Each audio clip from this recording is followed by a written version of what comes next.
everyone, and welcome back. Today we're going to be reading from the paperback version of the book. It is now available on Amazon if that's more your style. We're going to finish off chapter 2 and start on chapter 3. So let's go.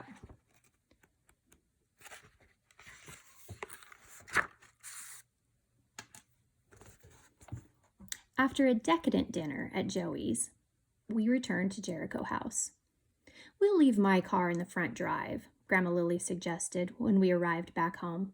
"You can park at the side of the house and use the garage while you're here. I don't mind."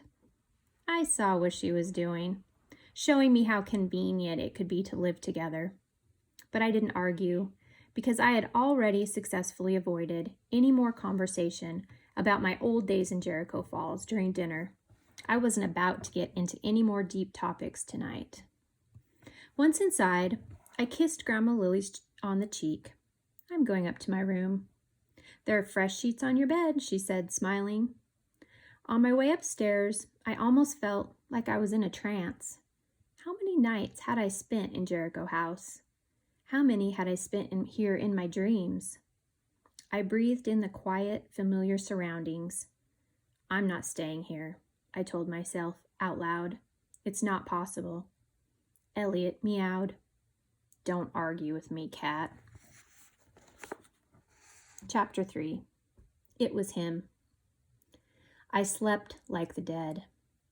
The noises from the old house that might bother a house guest were my lullabies.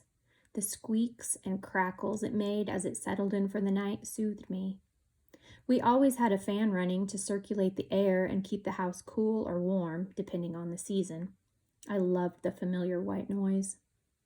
At 6 o'clock, I showered in the second-floor bathroom, got dressed in my usual jeans and tea ensemble, and tiptoed downstairs. I suspected Grandma would still be asleep until her typical 7 a.m. on the dot, so I planned to treat her to a pancake breakfast. The newly remodeled kitchen was organized in almost the exact same pattern as Grandma's old one. The silverware drawer was right by the sink. The coffee filters were in the pantry, right beside the dry oats. It was eerily comforting.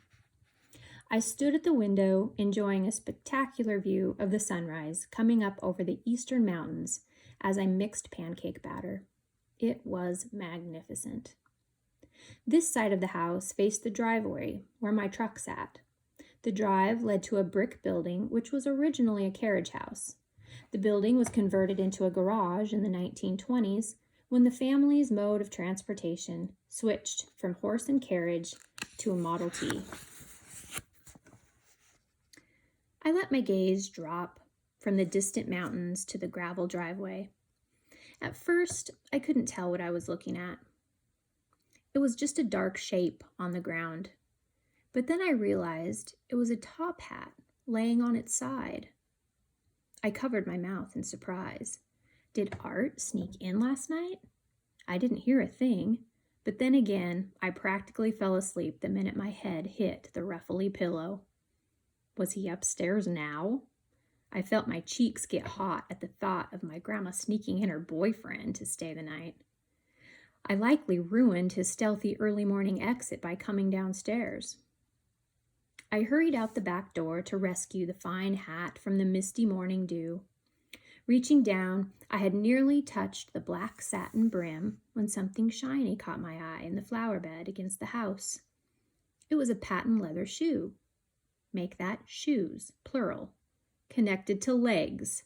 Art McMillan's legs. He was lying on his back with his eyes closed. Was he asleep? Passed out? Art? I went closer and lightly touched his arm. His hands were folded at his waist. That was when I noticed Grandma Lily's blue hair ribbon wrapped tightly around his throat. His skin was oddly pale. Art didn't wake.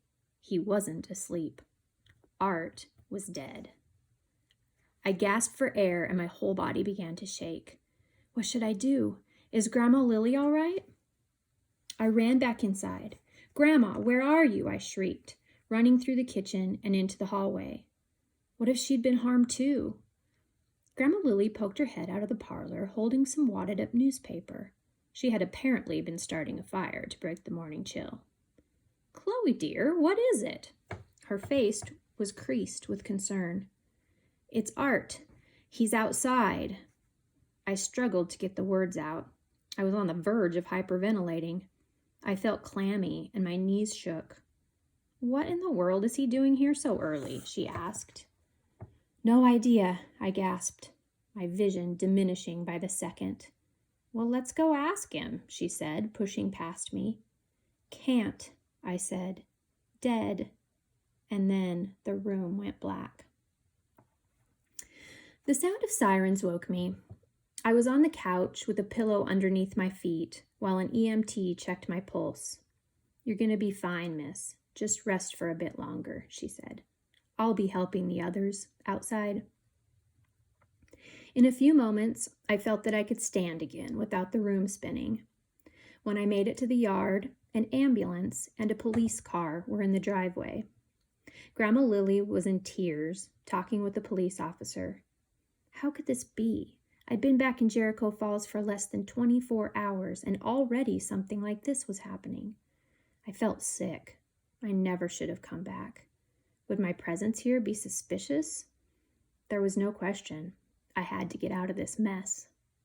"Ma'am?" A female police officer appeared in front of me. "I'm Officer Porter with the Jericho Falls PD." She was a short woman in her early 20s, if I had to guess. Her curly brown hair was trying to escape out of the low ponytail she wore. She looked me up and down intently. "I need you to tell me exactly what happened." My mouth felt like cotton. "I don't know." "You were the one who discovered Mr. McMillan, correct?" I nodded. "How?" she pressed. I explained that I was looking at the sunrise and making pancake batter, and I found the coffee filters right where I expected them. Officer Porter made a circular motion with her ballpoint pen, encouraging me to get on with it. "I noticed Art's hat in the driveway," I said. "I didn't want it to get ruined, so I went to get it. That's when I saw him lying in the flower bed against the side of the house. I actually thought he might be sleeping." This made me laugh a little. Not because it was funny, but because it was so strange. Then my laughter turned to tears. Officer Porter waited until I recovered some. "You know the victim?" I shook my head. "Not well. I only met him yesterday. He seemed nice." "And are you staying here at Jericho House with Lily and Martin?" I nodded. "Because?" "I'm Chloe Martin, her granddaughter. I was planning on leaving today to go home." Did I see a spark of recognition on the policewoman's face? Judgment? Or was that just my old paranoia flaring up? "You need to stay in town. That is, until the investigation is complete." She decided this was all she needed from me at this point and walked away. I watched Grandma Lily go up onto the front porch. She wrapped an afghan around her shoulders.